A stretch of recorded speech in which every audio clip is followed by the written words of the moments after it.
नमस्ते मित्रांनो. अज्युम करा की तुमच्याकडे 3 बादल्या भरून पाणी आहे. एका बादलीमध्ये म्हणजे डाव्या हाताच्या बादलीमध्ये गरम पाणी आणि एकदम उजव्या हाताच्या बादलीमध्ये थंड पाणी, बर्फासारखं थंड किंवा बर्फ टाकलेलं पाणी. आणि जी मधली जी बादली आहे त्या बादलीमध्ये साधारण जे नॉर्मल आपलं रूम टेम्परेचर रेग्युलर पाणी असतं त्या पाण्याची बादली आहे. डाव्या हाताला गरम पाण्याची बादली, उजव्या हाताला बर्फ टाकलेली एकदम थंड पाण्याची बादली आणि मिडलला ठेवलेली ती नॉर्मल पाणी भरलेली बादली. आता समजा तुम्हाला त्या डाव्या हाताच्या बादलीमध्ये हात ठेवायला सांगितलं, म्हणजे त्या बादलीमध्ये तुम्ही हात टाकला तर तुम्हाला काय होईल? तर तुम्ही म्हणाल की माझा हात तर एकदम गरम गरम मला लागेल. समजा एकदम एक्स्ट्रीमली राईट साईड जी थंड पाण्याची म्हणजे बर्फाची भरलेली बादली आहे त्याच्यामध्ये तुम्ही हात टाकला तर काय होईल? उजवा हात तुम्ही टाकला तर तुम्हाला तो एकदम थंड लागेल. आता डाव्या हाताला गरम पाणी, उजव्या हाताला थंड पाण्याची टेस्ट लागलेली.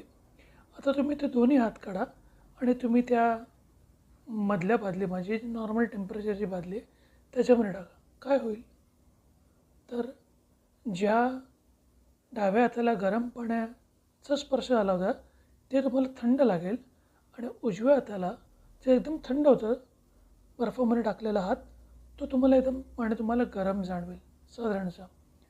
म्हणजे याच्यावर आपण असं शिकू शकतो की माणसाची सिच्युएशन नॉर्मली सेम असते, पण तुम्ही कोणत्या सिच्युएशनमधून आलात, कोणत्या प्रॉब्लेममधून आलेलात त्याच्यानुसार तुम्हाला करंट सिच्युएशन डिफिकल्ट वाटू शकते किंवा सोपी साधी वाटू शकते किंवा तुमच्या फेवरमध्ये वाटू शकते.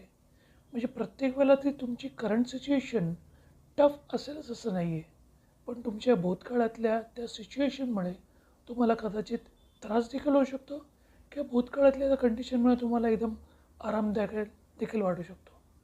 म्हणून करंट सिच्युएशनला न घाबरता सामोरे जा आणि जर तुम्हाला त्रास होतच असेल तर समजून घ्या की तुम्ही मागच्या वेळेला काहीतरी सिम्पल प्रॉब्लेम हँडल केलं तर मला हा प्रॉब्लेम तुम्हाला कठीण वाटतो आहे आणि जर सोपा वाटत असेल तर समजून घ्यायचं की मागच्या वेळेला तुम्ही फारच कठीण प्रॉब्लेम सॉल्व्ह केला होता म्हणून आता तुम्हाला सिच्युएशन सिम्पल वाटते.